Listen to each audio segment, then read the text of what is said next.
दोस्तों, आज 27 नवंबर हो गया और आज का शुभ विचार कोट्स है, if your face is full of worry you will cause other to worry, is this a good things? If your face is full of worry you will cause others to worry, is this is a good things? और दोस्तों, आज जो भारत के अंदर भारत की जो हालात है, हमारे जो सेवक जनप्रतिनिधि या सरकार कहें, वो अपनी हित की बात ज़्यादा सोचती है, अपनी हित में लगी हुई है। पूरे भारत में कोरोना कोविड-19 की मारामारी में न जानो हजार लोग मर रहे हैं और जितनी आंकड़ा सरकार दिखा रही है उससे 10 गुना ज़्यादा घरों में बीमार हैं और वो हॉस्पिटल जाने की स्थिति में नहीं है, या उनके पास पैसे नहीं हैं, या वो डरे सहमे हैं। उसमें एक मैं भी हूँ कि एक बार नहीं 2 बार कोरोना से ग्रसित हुआ, कुछ पीड़ा हुई, परेशानियां हुई, लेकिन मैंने क्वारंटाइन होकर के अपने को सुरक्षित किया और मैं अब स्वस्थ हूँ। तो जब मुझ जैसे लोग अगर हॉस्पिटल नहीं जाते या नहीं गए और अपने को ठीक किया, तो ऐसे लाखों करोड़ों लोग हैं जो अपने को देसी या विदेशी दवाइयाँ लेकर के कुछ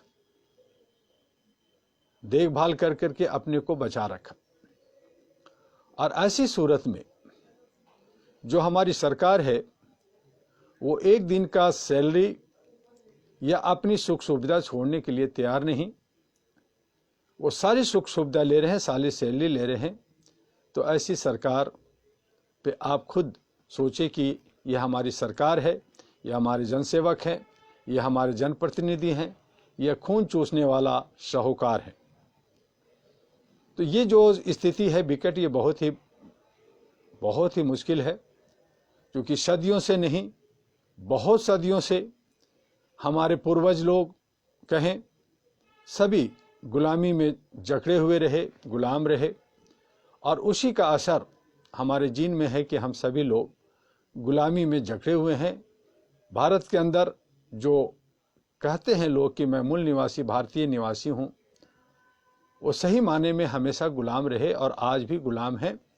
जो बाहर के तत्व हैं, बाहर के लोग हैं, चाहे वो जिस रूप में आए हों, जिस रूप में रहे हों, जिस समुदाय में रहे हों, उन्होंने ही हमारे ऊपर गवर्न किया, हमारे ऊपर शासन किया और आज भी कर रहे हैं। उससे छूटने के लिए हम लोग कई बार धरना, प्रदर्शन, आंदोलन और बहुत तरह की बातें करते रहते हैं। भ्रष्टाचार, ऊंच नीच, जात पात और न जाने गरीबी हटाओ और ये वो बहुत सारे आंदोलन छेड़ते रहते हैं, लेकिन कहीं भी व्यवस्था परिवर्तन के लिए हम लोग एकजुट नहीं होते और अपने हक के लिए एक रूपता नहीं दिखाते। और उसका वजह है कि जो लोग तथाकथित लोग हैं, वो हम आपको तोड़ कर करके, हमारे आपके बीच में घुस कर करके अपनी जो है हित साधते रहते हैं और वो शासन कर रहे हैं।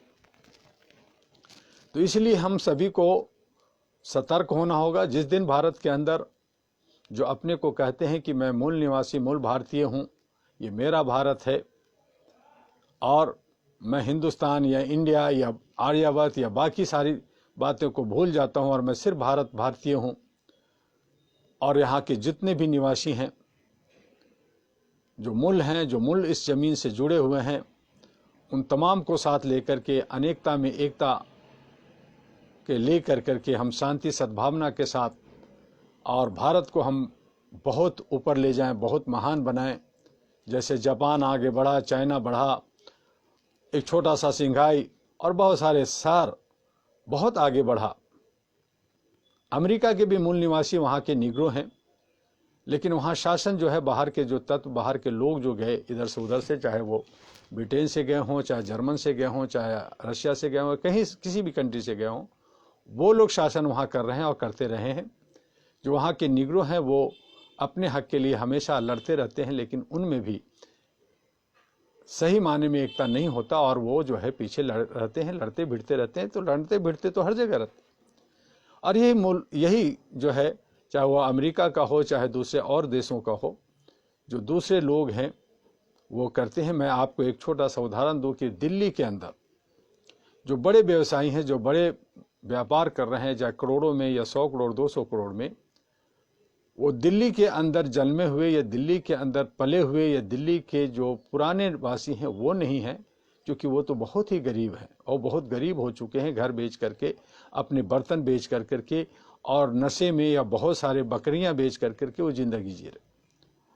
जो लोग पाकिस्तान से आए, जो सिंध से आए, जो बाहर से आकर के इंडिया में आए, भारत में आए, जो दिल्ली के अंदर आए, वो बड़े बड़े व्यापारी हैं, वो बिजनेस कर रहे हैं और अच्छे पैसे कमा रहे हैं और बड़े व्यापारी हैं। और कमोबेश पूरी भारत के अंदर, मैं जब बॉम्बे में रहा, बॉम्बे में मैं बहुत लोगों को देखा समझा, तो वहाँ जितने भी फिल्म इंडस्ट्री के अंदर जो डायरेक्टर हैं, प्रोड्यूसर हैं, राइटर हैं, और चाहे वो हीरो हैं, हीरोइन हैं, वो सभी इंडिया से बाहर के लोग आकर के, उनके ही खानदान के लोग उस पर छाए हुए, मूल निवासी नहीं है। जो मराठी के लिए लड़ते रहते हैं वो कि मैं मराठा हूं, मैं शिवाजी का हूं, वो जो है छोटे मोटे काम करते हैं, काश्तकार हैं, खेती करते हैं, गन्ना उगाते हैं। और जो बड़े जो साथी लोग हैं, जो बड़े बड़े व्यवसाय कर रहे हैं, बड़े जो ओहदे पे हैं, वो सब के सब बाहर के लोग। कहने का तात्पर्य है कि भारत के अंदर, भारत के ऊपर शासन हमेशा विदेशियों का रहा है, चाहे वो जिस रूप में रहा हो। अगर आप कुछ चाहते हैं तो मेरी बार बार कहना रहा है, और आज भी मैं इस वीडियो के माध्यम से कह रहा हूं कि आपको अगर सत्ता चाहिए तो सत्ता के ध्रुवीकरण के लिए, सत्ता के पाने के लिए आपको जद्दोजहद आपस में मिलकर करना होगा। आपको अगर सत्ता में भागीदारी चाहिए तो जो आपको रिजर्वेशन है या बाकी जो रिजर्वेशन नहीं है, उन तमाम जगहों पे एकजुटता के साथ लड़ना होगा। और अगर ये दोनों आप नहीं कर पाते और हो हंगामा मचाते रहते हैं, आंदोलन करते रहते हैं, जैसे आज हमारे किसान भाई जो हमारे अन्नदाता हैं, वो अपनी मांगों को लेकर के हरियाणा, पंजाब, उत्तर प्रदेश के हिस्सों में और भारत के अन्य हिस्सों में जो कानून भारत सरकार द्वारा बनाया गया उसका विरोध कर रहे हैं कि वो ठीक नहीं है, वो मेरे हक में नहीं है, उसको देखा जाए, सुना जाए, उसमें अमेंडमेंट किया जाए, उसमें बदलाव लाया जाए या उसको ख़त्म किया जाए, ऐसी बहुत सारी मांगे कर रहे हैं। लेकिन सरकार नहीं सुन रही, सरकार डंडे मार रही है, सरकार उसे दमन और शोषण का रास्ता अपना करके उसको दबाने की कोशिश करी कि मैंने जो कहा वो ठीक है, जनता जो कह रही है वो ठीक नहीं। तो ये जो इस तरह की जो सोच है वो हमारे उसी को तोड़ता है और हमें गुलामी की तरफ ले जाता है कि जिस तरह से हम गुलाम रहे हैं और आज भी गुलाम हैं और आगे भी गुलाम हम रहेंगे और वो जो चाहेंगे वो करेंगे। मुझे याद है जब मैं पेरिस में था तो कोई 9 से 10 बजे के बीच में सुबह में मैं बाहर निकला रोड पे घूमने के लिए, तो कोई 30-35 लोग हाथ में तख्ती लिए हुए बहुत शांति से, कोई आवाज़ नहीं, और वो जो है स्केटिंग करते हुए सड़कों पे जा रहे थे। एक साइड से जा रहे थे, एक साइड में खाली था ताकि वो जो वाहन है, कार वगैरह हैं, वो चल सके। तो मैंने कहा कि ये लोग इतना तख्ती लेके क्यों, अगर स्केटिंग कर रहे हैं तो करें, लेकिन ये तख्ती में क्या है, उनकी अपनी भाषा में था, मैं नहीं पढ़ सका। तो मैंने देखा, लोगों से पूछा, कहा कि ये लोग जो है विरोध, सरकार के विरोध कर रहे हैं और ये जा रहे। ठीक है, देखा और घूमता घामता हम लोग पूरे दिन घूमते रहे। उसके बाद में जब अपने होटल्स में गए, 4-4:30 बजे शाम में आए और मैंने थका हुआ, मैंने कहा कुछ इंजॉयमेंट, कुछ इंटरटेनमेंट, टेलीविज़न खोला जाए। जब टेलीविज़न खोला तो जितने चैनल्स में बदलता गया और सभी चैनल्स में वही न्यूज़ जो सुबह में हमने देखा था कि वो स्केटिंग पे जा रहे हैं, वही न्यूज़ आ रहा था कि इन लोगों ने ये मांग किया सरकार के खिलाफ में, और सरकार के लिए फटाफट मीटिंग्स हुई और उनकी कहा गया कि उनकी मांगों को माना जाता है। तो मुझे बहुत हैरानी हुआ कि मैं भारतीय हूँ, भारत के अंदर कोई आंदोलन करता है, चाहे वो जंतर मंतर पर करता है, रामलीला ग्राउंड में करता है, किसी गांधी मैदान में करता है या कहीं भी करता है, वो बरसों करता है, महीना 2 महीना करता रहता है, लाखों लोग उसमें परेशान होते हैं, कई करोड़ों करोड़ का नुकसान होता है, कई लोग मर जाते हैं, घायल होते हैं। लेकिन यहाँ की सरकार के कान पे जूं नहीं रेंगता। और यहाँ देखिए कि एक छोटा सा जो है स्केटिंग करते हुए गए और उन्होंने मांग की, उन्होंने लिखा हुआ तख्ती लेके गए और कोई शोर शराबा नहीं, किसी को कोई डिस्टर्ब नहीं, और सरकार उस पर गंभीर हो गई, उस पर बात की।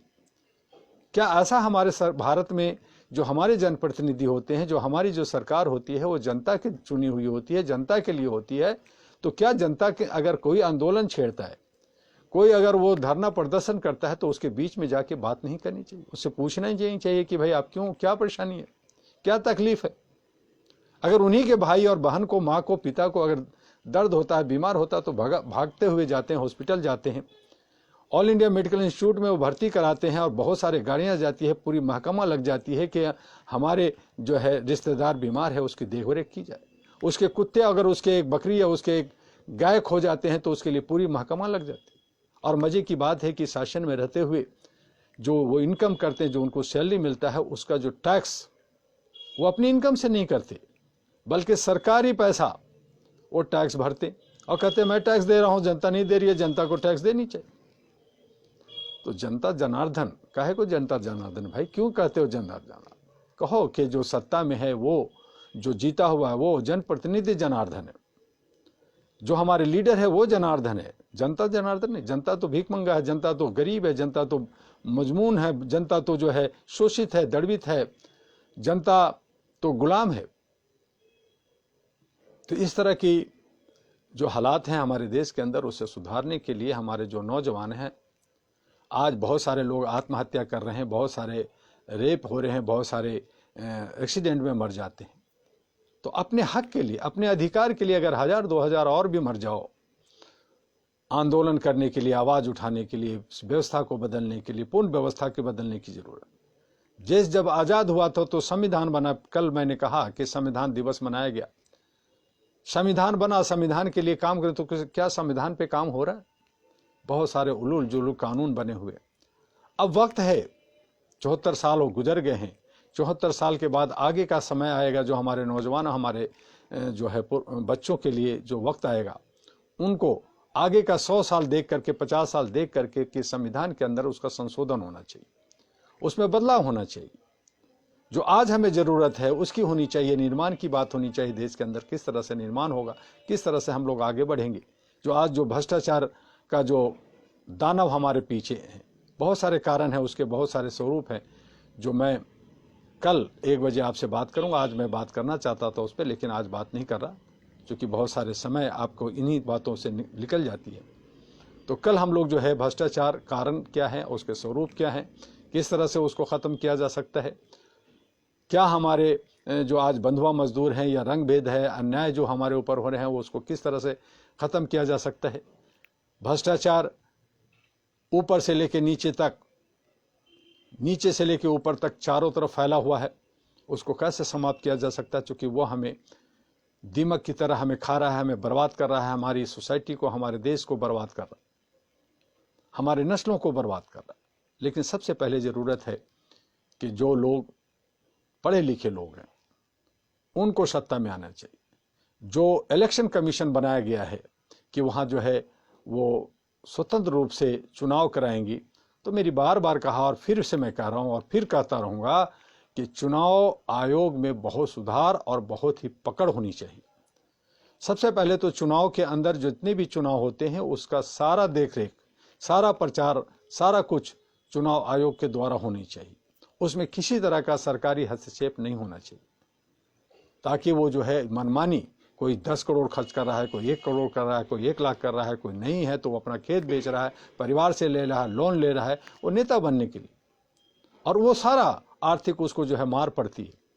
तो उसका एक समानता के साथ अगर चुनाव आयोग इसको अपने हाथों में लेके काम करती है, इलेक्शन का खर्चा अगर उसको सरकार वहन नहीं करती है, तो फिर जो जनप्रतिनिधि खड़ा होते हैं उनसे हिस्सा लिया जाए, उनको एक अमाउंट बांध दिया जाए कि इतना अमाउंट जमा करना पड़ेगा और उसी को खर्च किया जाए। जो अनाप शनाप जो अलग अलग करते हैं वो रुकेगा, एक बात। दूसरी बात कि जो चुनाव में खड़ा होते हैं वो कम से कम ग्रेजुएट होना चाहिए, चाहे वो आर्ट्स फैकल्टी हो, साइंस का हो या कॉमर्स फैकल्टी का हो, वो कम से कम ग्रेजुएट होना चाहिए, ताकि उनको थोड़ा सा ज्ञान हो, थोड़ा पढ़ा लिखा हो।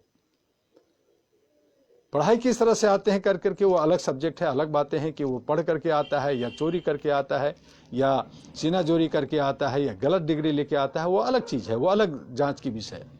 लेकिन कम से कम जो है ग्रेजुएट होना चाहिए, क्योंकि ग्रेजुएट होने का मतलब होता है कि वो एक पढ़ा लिखा समझदार नौजवान है, एक समझदार आदमी है जो अपनी बहुत सारी चीज़ों को ज्ञान रखता है।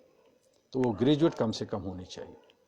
और इलेक्शन कमीशन के अंदर ये भी सिस्टम होनी चाहिए रिकॉल सिस्टम का। आपने नोटा बना दिया लेकिन उसका कोई महत्व नहीं है, कुछ वो सिर्फ एक बटन है और एक कुछ लोगों ने 1000-2000 वोट दे दिए और उसका कोई औचित्य मुझे दिखता नहीं। तो जो कोई उचित नहीं है उसको तो आपने उसको इम्प्लीमेंट कर दिया, उस पर चल रहे, और जो उचित है उसको आप जो है इम्प्लीमेंट नहीं हो रहा। तो इलेक्शन कमीशन में रिकॉल सिस्टम होना चाहिए कि अगर कहीं किसी भी क्षेत्र में, चाहे वो विधानसभा हो, लोकसभा हो, राज्यसभा हो, कहीं भी हो, अगर वो गलत तरीके से जनता के हित में नहीं है या जनता का पसंद नहीं है, तो उसको रिकॉल किया जा सके, उसको बुलाया जा सके, भाई हमें ये नेता नहीं चाहिए, हमें ये जनप्रतिनिधि नहीं चाहिए, इसको हटाओ। तो ये जनता के हक होना चाहिए, उसको करना चाहिए। और तीसरी बात कि जो भारत के अंदर जो राष्ट्रपति का जो चुनाव होता है, वो राष्ट्रपति का चुनाव जो है जिस तरह से अमेरिका के अंदर सिस्टम है उसके हिसाब से होना चाहिए, ताकि वो पावरफुल हो। हमारे देश के अंदर जो राष्ट्रपति हो पावरलेस है, वो जो है एक स्टैंप है। तो हम एक सम्मानित, एक माननीय, एक हमारा पहला नागरिक कहलाता है, हम उनका इज्जत करते हैं, हम उनको सैल्यूट करते हैं, और वो हमारे जो है एक रबर स्टैंप होता है, तो वो ठीक नहीं है, उसमें बदलाव होनी चाहिए। और देश के प्रधानमंत्री का जो चुनाव होता है वो बहुत सारे डिसीजन लेता है, बहुत सारे योजनाएं परियोजनाओं का अनाउंसमेंट करता है, रातों रात थाली और बहुत सारी चीज़ें बजा देता है, बहुत कुछ बोल देता है, और उसका बहुत सारा प्रभाव पड़ता है हमारे भारत के अंदर। तो जो हमारे 544, जिसमें 2 तो अंग्रेज जो सिस्टम है, वो जो हम, चूंकि हमने बार बार कहा कि देश आज़ाद नहीं है और उसमें अंग्रेजों का हिस्सा है और हम आज भी गुलाम है, तो वो तो है, वो आगे लड़ाई का है और बहुत सारी बातें हैं जो पूर्ण स्वतंत्रता की बात है। तो उसमें जो है 542 जो हमारे जनप्रतिनिधि चुने जाते हैं, मेंबर ऑफ पार्लियामेंट, वो 542 और 256 जो राज्यसभा के, उस सभी को मिलाकर के उनके मतों से वो तय करें सब लोग मिल करके कि देश का हमारा प्रधानमंत्री कौन हो। प्रधानमंत्री के लिए जरूरी नहीं है कि जो है 272 हो गया जी, आपने हमारे बहुमत हो गया है और मैं दबंग हूं, मैंने पैसा इकट्ठा किया, मैंने बहुत खर्चे किए हैं, मेरा बहुत नाम है, और मैंने बहुत सारे इनको जोड़ के रखा है, इसलिए मैं ही प्रधानमंत्री बनूंगा। तो ये जो सिस्टम है वो ठीक नहीं है। उसमें जो बुद्धिजीवी हैं, जो देश को चला सकते हैं, जो तरीके से चला सकते हैं, और उसके अंदर वो जीत के आते हैं, और वो 542 और 256 के बीच का जनप्रतिनिधित्व करते हैं, इसका मतलब पूरे भारत का जो प्रतिनिधित्व करते हैं वो देश का प्रधानमंत्री होना चाहिए। उप प्रधानमंत्री भी हमारे देश के अंदर बनाए जाते हैं। तो उप प्रधानमंत्री जो है वो जो है साउथ का, नॉर्थ का, ईस्ट का, वेस्ट का 4 या 5 उप प्रधानमंत्री बना सकते हैं। जैसे अब एक चलन चल पड़ी है हर जगह, हर राज्यों में, कि उप मुख्यमंत्री बनाओ, 1 नहीं, 2 नहीं, 3 नहीं, 4 नहीं, 5 उप मुख्यमंत्री बनाने लगे। तो जब एक राज्य के अंदर जब 4, 3, 2, 5 उप मुख्यमंत्री बनाया जा सकते, तो प्रधानमंत्री भी बनाया जा सकता, और सभी का विभाग होना चाहिए, सभी कैबिनेट के जो उनका दायित्व है उनको स्वतंत्र होना चाहिए। लेकिन नहीं है, प्रधानमंत्री जो कहेगा वही होगा, बाकी कोई कैबिनेट मंत्री भी अगर है तो आप बोल नहीं सकते। तो वो किस लिए कैबिनेट मंत्री, वो रबर स्टैंप कैबिनेट मंत्री। और बाकी जो हमारे मेंबर ऑफ पार्लियामेंट होते हैं या बाकी जो हमारे member of legislative assembly MLA होते हैं, वो जीत जाते हैं और बेचारा वो कुछ नहीं करते, चूंकि उनको कोई पद नहीं मिलता, तो उनको तो कोई भूल जाता है, उनको याद भी नहीं करता। तो क्या वो जनप्रतिनिधि नहीं है? क्या वो सत्ता को आगे चलाने के लिए नहीं है? इसलिए उन्हें भी आगे हिस्सा लेना चाहिए, उन पर काम करना चाहिए, सभी का हिस्सेदारी होनी चाहिए, सभी को आवाज उठाने की जरूरत हो। और एक बात और है कि जो ये दल बदलू का जो सिस्टम है कि एक दल से उधर, उधर से उधर, तो ये कुछ हद तक ठीक है कि पार्टी लेस वाली बात है कि भाई कोई पार्टी नहीं होनी चाहिए, कोई कहीं भी जा सकता है, किसी के साथ भी जा सकता है। तो वो तभी हो जब अच्छे और सच्चे लोगों के साथ मिलकर के काम करें, ना कि पार्टी और पार्टी की बात हो। तो वो पार्टी लेस की बात है। हालांकि हमारे संविधान में कोई पार्टी का कोई बात नहीं है, कोई कहीं जिक्र नहीं है। मानवाधिकार का डायरेक्ट नहीं है, जबकि जो हमारा मौलिक अधिकार है, हमारे जो संवैधानिक अधिकार है, हमारे जो जन्मसिद्ध अधिकार है, वो सभी अधिकार के बीच में आते हैं। लेकिन जो हमारे जनप्रतिनिधि, हमारे जो सरकार है, जो नौकरशाह हैं, जो ब्यूरोक्रेट्स हैं, जो हमारे सिक्योरिटी है, ये अपना अधिकार बना लिया है अपने तरीके से। और अब तो जो मीडिया है, चाहे इलेक्ट्रॉनिक मीडिया हो, प्रिंट मीडिया हो, वो सभी के सभी अपने तरीके से कि मैं भी एक स्तंभ हूं, सरकार का एक हिस्सा हूं। अब वो जनता के नहीं है, जबकि मीडिया जो है जनता का को दर्शाती है, दिशा दिखाने वाले जो है एक काम करने वाले लोग होते हैं, वो स्वयंसेवी लोग होते हैं। लेकिन मीडिया भी अब अपने आप को कहती है कि मैं सरकार का चौथा स्तंभ हूं, यानी सरकार का मैं हिस्सा हूं, इसलिए मैं सरकारी बात करूंगा, सरकार के हित में काम करूंगा, जनता जाए भाड़ में। जो जुडिशियल सिस्टम बना, जो कि लोअर कोर्ट, अपर court, high court, supreme court जो बना, ये सब के सब जो है सब्सिट्यूटरी बॉडी है, स्वयंसेवी संगठन है। इनको जो है जनता हित में काम करना चाहिए। लेकिन ये लोग भी कहते हैं चूंकि मुझे सरकार ने तय कर रखा है, मुझे सैल्यूट वो देते हैं, इसलिए मैं उनकी ही जो है ताली थाली बजाऊंगा, उनको ही सैल्यूट करूंगा, जनता जाए भाड़ में। इसलिए रातों रात अगर सरकार के ऊपर आती है तो रात में 12 बजे, 1 बजे, 2 बजे कोर्ट खुलती है, उसकी बात कर जाती है, उसको जमानत दी जाती है, उनकी बातें सुनी जाती है। लेकिन जब जनता की बात होती है तो उनको जो है 1 साल नहीं, 2 साल नहीं, 15 साल, 20 साल तक केसेस में लटका दिया जाता है। 1 पुश 2 पुश लड़ते रहता है, वो बीच में मर जाते हैं, उनकी जो है बीमारी होती है, बहुत सारी बातें होती है, लेकिन केस चलता रहता है।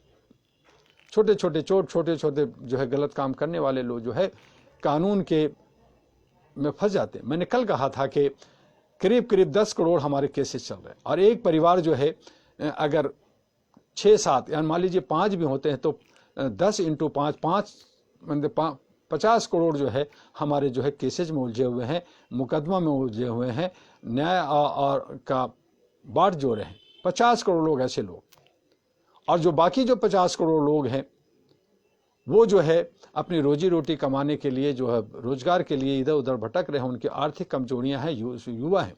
उसमें बहुत सारे हमारे जो 30, 35, 37% जो युवा हैं वो 55 से लेकर 24 साल तक तो पढ़ने पढ़ाने में, अपने करियर बनाने में लगे रहते हैं। कुछ महिलाएं हैं जो घरों में दबे कुचली रहती हैं, रोटियां पका रहते हैं, वो बाहर आकर के व्यवस्था परिवर्तन करने के लिए, सत्ता में हिस्सेदारी बनने के लिए तैयार नहीं होती। कुछ हैं ऐसे थोड़े से, लेकिन बाकी लोग जो है वो औरतें जो है दबी हुई। जबकि हम कहते हैं, या हमारे जो यहाँ के रिसर्चर कहते हैं कि हमारी जितनी महिलाएं हैं भारत के अंदर, वो सही माने में मूल निवासी हैं, सही माने में वो देवी हैं, वही है दुर्गा, वही है सरस्वती, वही हमारी जो है लक्ष्मी है। लेकिन उनको शोषित दर्बित किया जाता है। तो इस तरह से 140 करोड़ की जो आबादी है उसमें 50 करोड़ केसेज में लड़ रहे हुए हैं। कुछ लोग बेरोजगार हैं, कुछ किसान हैं, कुछ नौजवान हैं, कुछ पढ़ने में लगे हुए हैं, कुछ हमारे सेना में हैं, कुछ हमारी सेवा में लगे हुए हैं, इधर उधर काम करने में लगे हुए हैं, कुछ गरीब हैं, मजदूर हैं, दर्बित शोषित लोगों कहते हैं। और उसमें से जो चंद 4, 5, 6, 10 करोड़ का, आप 10 करोड़ ले लेते हैं, हम 10 करोड़ लोग हैं, वो पूरा का पूरा जो है मलाई खाने में लगे हुए, वो शासन में लगे हुए, वही जो है उन्हीं में से जनप्रतिनिधि बनते हैं, वही लोग जो नौकरशाह बनते हैं, वही लोग जो है मीडिया पे छाए हुए हैं, चाहे इलेक्ट्रॉनिक हो या प्रिंट मीडिया। हर तरफ वो 5 से 10 करोड़ लोग जो है 130 करोड़ पे शासन करते आ रहे हैं। आज 140 करोड़ हुआ, पहले वो कम था, 5 करोड़ था। तो 5 करोड़ में जो उसी की रेशियो में आ जाए तो कुछ चंद लोग राजा होते थे, बाकी लोग तो जो प्रजा थी जो उनको टैक्स देते रहती थी, जजिया टैक्स देते थे। आज भी हम लोग कमाते हैं, चाहे वो हमारे मजदूर बीड़ी पीते हैं तो वो सभी टैक्स दे रहे हैं, चाहे वो माचिस खरीद रहे हैं, चाहे वो मोबाइल चार्ज कर रहे हैं, सभी टैक्स देने में लगे हुए। और जो हमारे जनप्रतिनिधि हैं, जो नौकरशाह हैं, वो जो है हमारे ही पैसे को लेकर करके थोड़ा सा टोपी पहना करके, और वो जो है कहते हैं जी मैं ज़्यादा टैक्स देता हूँ। कुछ ब्यूरोक्रेट, जो कुछ हमारे कॉर्पोरेट हाउस हैं, और उसमें ज़्यादा नहीं है, 18 से 20 कॉर्पोरेट हाउस हैं जो एक दिन में 500 करोड़ रुपया कमाता है। एक मजदूर एक दिन में 5 रुपया कमाना उनके लिए भारी पड़ता है। 500 रुपया कमाना तो एक जो बड़े जो नौकरी करने वाले लोग हैं, जो मीडियम फैमिली लोग हैं, उनको 500 रुपया बड़ी मुश्किल से कमाते हैं, 400-500 रुपये। लेकिन जो है कॉर्पोरेट हाउस है, एक दिन में 500 करोड़ एक दिन में कमाते हैं। तो ये हालात है हमारी देश का, ये असमानता की खाई है। इसलिए मैंने बार बार कहा और आज भी कह रहा हूँ कि गरीबी हटाओ का जो कांग्रेस ने बाकी लोगों ने नारा दिया था वो बेईमानी थी। सही माने में अमीरी हटाओ का नारा होना चाहिए, एक सीमा होनी चाहिए, और उस सीमा से अधिक अगर धन या कमाई होती है तो वो सरकारी होनी चाहिए, वो जनता के हित में होनी चाहिए। टैक्स का एक सिस्टम है कि ठीक है जी 5 लाख तक आप टैक्स नहीं दे सकती हैं, तो वो जो भी सरकार या जो भी जनप्रतिनिधि जो हमारे जो नौकरशाह तय करते हैं उसके हिसाब से हैं। लेकिन सभी के साथ समानता होनी चाहिए, सभी की जवाबदेही होनी चाहिए, चाहे वो नौकर हो, चाहे वो सेवक हो, चाहे वो हमारे जनप्रतिनिधि हों, चाहे हमारे जो कॉरपोरेट हाउस हैं, चाहे वो हमारे ब्यूरोक्रेट्स हैं, चाहे सिक्योरिटी हैं, चाहे मीडिया हाउस है, सबकी जवाबदेही होनी चाहिए। पुलिस से हमारा ह्यूमन राइट्स का जो है 36 का आंकड़ा बना रहता है, वो इसलिए बना रहता है कि पुलिस जो है जवाबदेह नहीं होता, गलत केसेस में फंसा देते हैं, उनको अंदर कर देते हैं, नौजवानों को तंग करते रहते हैं, लोगों को तंग करते रहते हैं, जी मुझे ये आदेश मिला, मुझे ये आदेश मिला। उनकी अपनी विवेक नहीं होती, अपनी उनकी सोच नहीं होती। तो जब तक हमारी विवेक अच्छी नहीं होगी, जब तक हमारी सोच अच्छी नहीं होगी, तब तक हम सही माने में निर्माण नहीं करेंगे, तब तक हम भारत को आगे नहीं बढ़ा सकते। इसलिए हम नौजवानों को, अपने ह्यूमन राइट्स के सभी सदस्यों और पदाधिकारियों को कहते हैं कि आप अपनी एक इच्छा शक्ति बनाइए, आप एक विश्वास जगाइए और विश्वास के साथ अपनी सोच के साथ जो है आगे बढ़िए और एक मानव को दूसरे मानव के साथ जोड़िए, एक ह्यूमन लाइब्रेरी बना करके जोड़िए और इसी तरह से जोड़ करके, चूँकि हम लोग कोई भारत सरकार से या किसी भी सरकार से ग्रांट डोनेशन नहीं लेते। बहुत लोगों ने मुझसे कहा कि दुआ जी आप 33 सालों से काम कर रहे हैं, आप तो 33 हजार करोड़ ले सकते थे सरकार से, विदेशों से ग्रांट ले सकते थे, आपने इतना सारे सर्टिफिकेट, इतना सारे लोगों से जुड़े रहे, सरकार से जुड़े रहे, विदेशों से जुड़े, सभी से जुड़े रहे, आप तो बहुत पैसा ले सकते।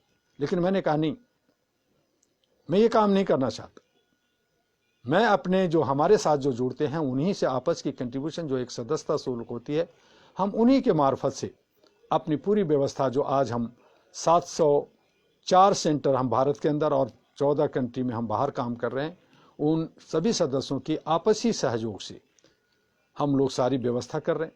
उसमें हम लोग लाखों करोड़ों जो है हैंडबिल्स, बुक्स, बुकलेट, अभी हम 10 दिसंबर आ रहे हैं, उसमें हम एक बुकलेट, पॉकेट बुकलेट लॉन्च कर रहे हैं, वो लाखों में छप रही है और वो हमारे पूरे भारत में, पूरे विदेशों में जाएगा। हम लोग एक नया ऑफिस बना रहे हैं जिससे हमें उस पर स्टाफ रख सकें, उस पर ज़्यादा से ज़्यादा काम करें।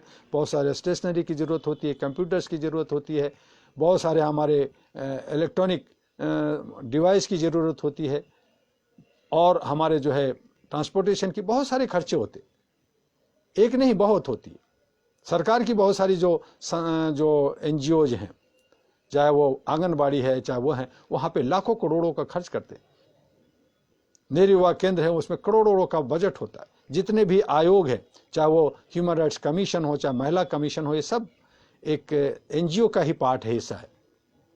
वहाँ पे 200 करोड़ 250 करोड़ का उनकी बजट होती है, लेकिन हम लोग चंद 1000, 2000, 5000, 1 लाख, 2 लाख में ही सारी व्यवस्था करते हैं और पूरे भारत के अंदर मिल करके हम लोग काम करते हैं। आप सभी से हमारा आग्रह है कि इस विचार को, जो हम शांति से, सद्भावना से पीस कीपिंग के लिए काम कर रहे हैं, हम मिल करके काम कर रहे हैं, इसको आगे बढ़ाएं। हमें तोड़ने के लिए, हमें कमज़ोर करने के लिए भारत के अंदर हम जानते हैं कि आज 2000 से ज़्यादा ह्यूमन राइट्स की संस्थाएं बनाए हैं, उनकी कोई विजन और मिशन नहीं है, बार बार मैं कह रहा हूँ। और इसीलिए सरकार भी उनके पीछे पड़ी है कि वो सारे गलत काम करते हैं, चीटिंग करते हैं, लोगों को ठगी करते हैं, लोगों को बरगलाते हैं। तो ऐसे ह्यूमन राइट्स को बंद होनी चाहिए। मैं भी समर्थक हूँ कि वो सब बंद होनी चाहिए। लेकिन अहरा ने जो है जब से बना 1987 से लेकर अब तक संवैधानिक तरीके से काम किया, ह्यूमन राइट्स कमीशन को सामने लाया, ह्यूमन राइट्स पे यूनिवर्सिटी कॉलेजेस में पढ़ाई पे जोर दिया। सारे हमारे जितने भी वकील हैं पूरे भारत के अंदर, एक हमारे दिल्ली के अंदर खाली एक अगर हम कहें कि 30,000 कोर्ट का तो 50,000 वकील है। हमारे 5 कोर्टें हैं यहाँ पे, अलग अलग उसकी एसोसिएशंस हैं। तो भारत के अंदर ना जाने लाखों करोड़ों जो हमारे जो वकील हैं वो सभी ह्यूमन राइट्स को पढ़ाई करते हैं, ह्यूमन राइट्स पे बात करते हैं, हमारे जनप्रतिनिधि बात करते हैं। अब तो जितनी भी पार्टियां हैं भारत के अंदर वो सभी ने ह्यूमन राइट्स का प्रकोष्ठ यूनिट बना लिया है।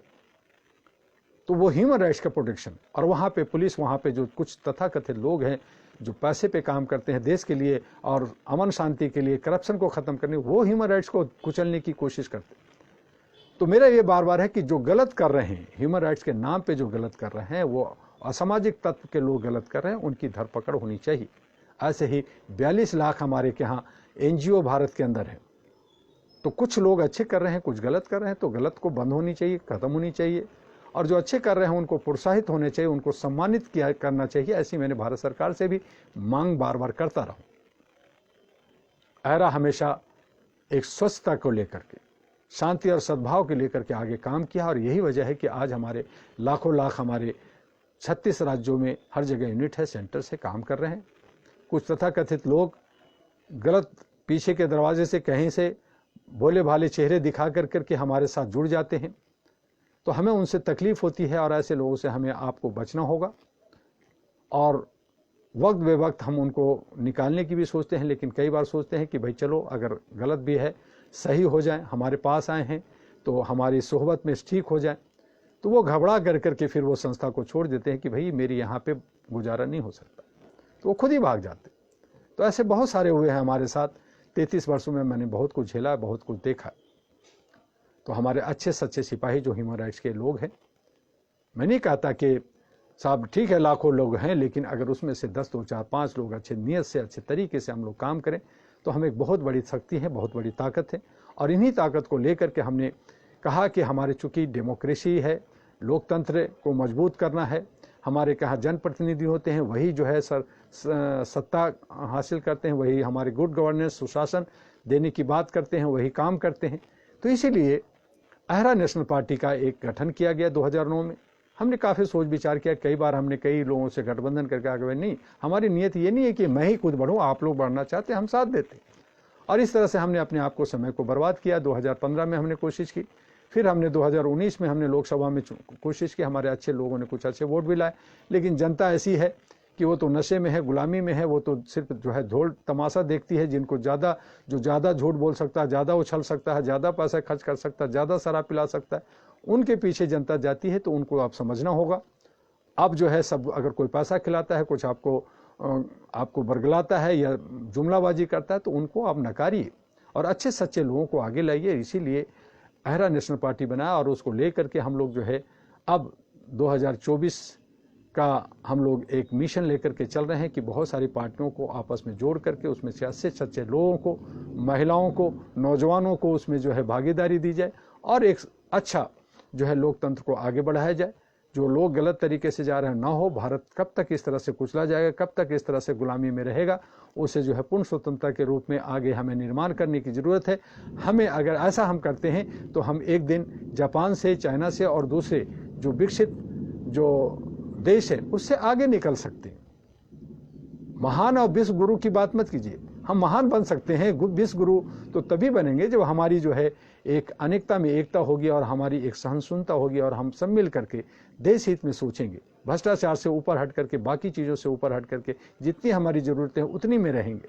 लेकिन हमें नहीं, हमें तो करोड़ों रुपए चाहिए, हमें दुनिया भर के ज़मीनें चाहिए। बहुत सारे लोगों के पास, किसी के पास 500 एकड़ ज़मीन है, किसी के पास 1000 ज़मीन है। बहुत सारे ऐसे ट्रस्ट हैं जिनके पास 1000-2000 एकड़ ज़मीन है, और उसी से वो जो है वो पढ़े लिखे लोग नहीं होते, लेकिन उसी से वो जो है कॉमर्शियल वो किराए पे दे करके और उस पर फैक्ट्रियाँ चलवा करके उसके पैसे खा रहे। तो ये जो तरीका ठीक नहीं है। जितने भी राजा रजवाड़े हैं, जितने भी ट्रस्ट हैं, जितनी भी सोसाइटियाँ जिनके पास जो है ज़रूरत से ज़्यादा 1 एकड़, 2 एकड़, 4 एकड़ तक तो समझ में आती है, या एक यूनिवर्सिटी कॉलेज बनाने के लिए 13 एकड़ की ज़रूरत होती है, वो 13-15 एकड़ की तो ज़रूरत समझ में आती है। मान लीजिए 50 एकड़ तक का ज़रूरत है तो उतना तक उसके पास होनी चाहिए, लेकिन उससे ऊपर जितनी भी हैं वो सब सरकारी प्रॉपर्टी होनी चाहिए। राजा रजवाड़े की भी बहुत सारी हैं, उन सब तमाम चीज़ों को जो है होनी चाहिए, और जनता के हित में उसको जिसकी ज़रूरत है उसमें बांट देनी चाहिए। बहुत सारे गवर्नर हाउस हैं, बहुत सारे जो है ऐसी जो है जगह हैं जहाँ पे जो है लोग बड़े बड़े जगहों पे कब्जा कर रखें, तो उस पे जो है लघु उद्योग लगाया जा सकता है। तभी हम आत्मनिर्भर बन सकते हैं, तभी स्वावलंबन। हम आत्मनिर्भर की बात करते हैं, हमारे देश के प्रधानमंत्री आदरणीय दामोदर दास मोदी जी कहते हैं कि आत्मनिर्भर बनो। अरे आत्मनिर्भर तब बनेंगे ना भाई जब हम छोटे छोटे लघु उद्योग बनाएंगे, सभी जितने भी पार्ट्स होते हैं, चाहे वो घड़ी हो, चाहे आईना हो या चश्मा हो, या जो मोबाइल हो, चाहे पेन हो या पेंसिल हो, सभी हमारे के यहाँ प्रोडक्ट हो, सभी उसके पार्ट्स प्रोडक्ट हो। लेकिन नहीं, ऐसा नहीं होता। हम कुछ चीज़ें असेंबल करते हैं और चाइना से और दूसरे देशों से मंगा करके उसे असेंबल करते हैं। मुझे बड़ी हैरानी होती है जब मैं एक बार चिंचोड़ पूना के इंडस्ट्रियल एरिया में था और वहाँ मैंने एक फैक्ट्री का मैं देखा, मेरे जानकार थे, दोस्त थे, कि वहाँ पे जो है गन के पार्ट्स बनते हैं और सारे पार्ट्स जो है जर्मन जाता है और वो लोग जो है उसको असेंबल करते हैं, उसमें पाउडरिंग करते हैं, उसको पैकिंग करते हैं और मेड इन जर्मन। और हमारे देश के जो सेना है, हमारे देश की जो सिक्योरिटी है, पुलिस है, उनको करोड़ों करोड़ रुपए में वो जो है गन इंडिया उसको खरीदती है। तो माल हमारे के यहाँ बना और असेंबल जो है जाके और मेड इन जर्मन जाके विदेश में होकर के फिर हमारे इंडिया में हम खरीद रहे। क्यों हम उसको असेंबल कर करके, उसको पाउडरिंग करके, उसको पैकिंग करके मेड इन इंडिया करके हम भारत में नहीं बेच सकते? हम भारत के अंदर उसको इस्तेमाल नहीं कर सकते? आज हम बहुत बड़े तो बहुत सारे जहाज, बहुत सारी चीजें, एटम बम वगैरह सब कुछ हम विदेशों से खरीदते। क्या हम उसको हम नहीं बना सकते? क्या हमारे यहाँ साइंटिस्ट कम है? आज इलेक्ट्रॉनिक ज़माने में चाहे गूगल हो, चाहे हॉटमेल हो, चाहे बच्चा को जो है यूट्यूब बेबी हो, किसी भी क्षेत्र में, चाहे डॉक्टर हो, इंजीनियर हो, हमारे हिंदुस्तानी लोग बाहर जा करके उसको बनाया, उसको आगे निकाल। उन हिंदुस्तानी को हम बाहर में इंडिया में ला करके, या हिंदुस्तान के जो नौजवान हैं पढ़े लिखे उनको आगे बढ़ा करके, क्या हम उसका प्रोडक्शन आगे नहीं बढ़ा सकते? और अगर हम ऐसा करेंगे तब तो आत्मनिर्भर बनेंगे, तब हमारा देश महान बनेगा, तब हम आगे बढ़ेंगे, तभी हम विश्व के जितने भी 203 कंट्री हैं, देश हैं, उसमें हम अव्वल आ सकते हैं। और हमारे के यहाँ हर चीज़ है, हमारे के यहाँ इस किसी चीज़ की कोई कमी नहीं है, चाहे ज्ञान हो, चाहे विज्ञान हो, चाहे हमारे पास रिसोर्सेज हो, चाहे हमारी खेती हो, अन्न हो, चाहे वो हमारे मौसम हो। 6 ऋतुएं हैं हमारे क्या, हम गर्मी, सर्दी, जाड़ा, बुखार, गर्मी सब कुछ झेलते हैं। हम धूल में भी मस्त रहते हैं। और बहुत सारे ऐसे देश हैं जहाँ पे तो 2-2 महीने तक सूरज नहीं मिलता, अंधेरे में रहते हैं, उनको जो है रोशनी नहीं मिलता, ठंड में रहते हैं। हमारे यहाँ तो सभी मज़े हैं, हम समुद्र का भी मज़ा लेते हैं, नदी का भी मज़ा लेते हैं। तो इस तरह का हमारा भारत जो है संपूर्ण है, और इस संपूर्ण को सही माने में संपूर्ण अगर करना है तो भारत के वासी, जो भारत के सच्चे वासी हैं, जो भारत से प्यार करते हैं, जो भारत के जो देशभक्त हैं, अंधभक्त ना बने, भारत के भक्त बने। तो भक्ति में जो हम लीन होकर के अगर हम काम करेंगे तभी हम आगे बढ़ेंगे। अगर आप कहेंगे कि मैं तो इसका धड़ हूँ, मैं उसका धड़ हूँ, तो अंधभक्ति में जो बहुत सारे अंधभक्ति हुई, बहुत सारे समुदाय बने, उसमें एक अंधभक्त भी जुड़ गया, एक और भी एक जमात आ गया, एक और एक जात पैदा ले लिया है। तो उसको जो है ख़त्म करें और हम सब मिल करके एकता के साथ आगे बढ़ें। आज बस इतना ही। कल फिर हम 1 बजे आपको भ्रष्टाचार कारण व स्वरूप पे बात करेंगे और कुछ और बातें करेंगे। आपका डॉक्टर एम दुआ। जय हिंद, जय भारत, नमस्कार।